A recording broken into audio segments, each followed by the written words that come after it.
Throughout history, there have always been men dressing up in women's clothing as a form of entertainment, so-called drag queens in the modern vernacular.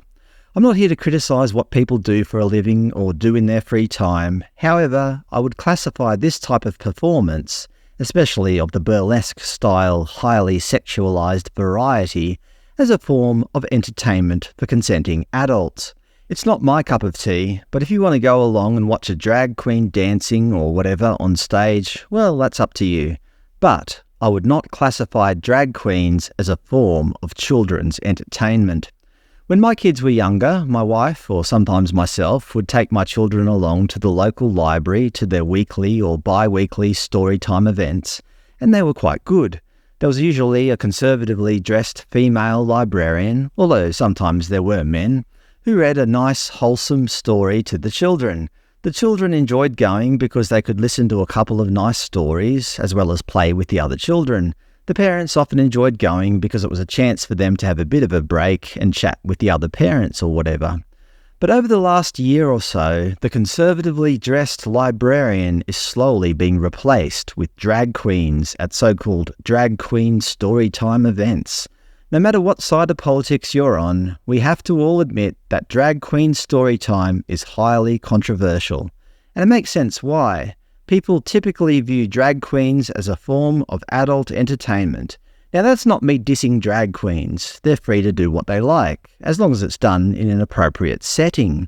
Obviously, the debate isn't around the existence of drag queens, but rather, should drag queens be in the public library reading to children?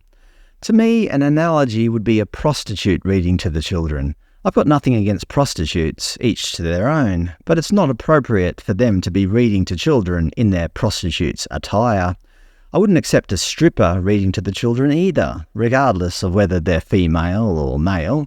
Now, if Craig the stripper happens to also be a librarian, but acts and dresses like a librarian at story time, well, that's fine. Just as if Susan the librarian happens to be a woman of the night, but comes to her library job dressed appropriately and doesn't mention her prostitution to the children, well, obviously that's fine as well. The issue isn't with drag queens per se, it's that they're being put in an environment that many people would say is inappropriate. Of course, where did all this start? I think you can guess. America! In 2015, Michelle T. created the first drag queen story hour in San Francisco with the stated goals of promoting reading and diversity. And as we all know, when America sneezes, the world catches a cold. It's taken a bit of time, but certain Australians are now trying to push drag queen story times around Australia. But there's been a lot of pushback. Hills Shire Council votes to stop supporting drag storytime events. Fear-mongering. Sydney Council bans drag queen storytime events at heated meeting. Victorian councils to hold emergency meeting on far-right targeting of drag queen storytime events. Pop-up drag queen storytime held in Shepparton after official event cancelled. ABC's drag queen storytime cancelled at Rockdale Library. Labelling people as far-right for not supporting drag queen storytime is not going to win them any supporters. Most people who are against this are just regular folk. Proponents argue that by holding drag queen storytime events, we're opening our children's eyes to the diversity of the real world. But there's lots of things we don't want our children to see about the real world. We wouldn't have Kevin the murderer at a storytime event, would we? Detailing how many people he's killed and how he did it. It's not appropriate for children. The very fact that many countries have advisory categories for TV, film and video games, such as G, PG and so on, means that society accepts that there's certain things that children shouldn't be exposed to. As one example, The Adventures of Priscilla, Queen of the Desert is rated M. When our children become adults, fine, they can do what they want. If they want to go and see a drag show, okay, more power to them.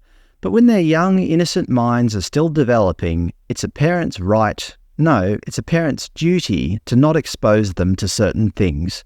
There's plenty of time in their adult life to learn all about the adult-themed diversity in the world. Many civilizations before us have collapsed, and one thing that scholars have noted is that towards the end stages of a civilization, there is a social and moral decay. Nations are founded on some form of religious or spiritual worldview almost exclusively. Religion or spirituality provides the set of standards that govern a nation.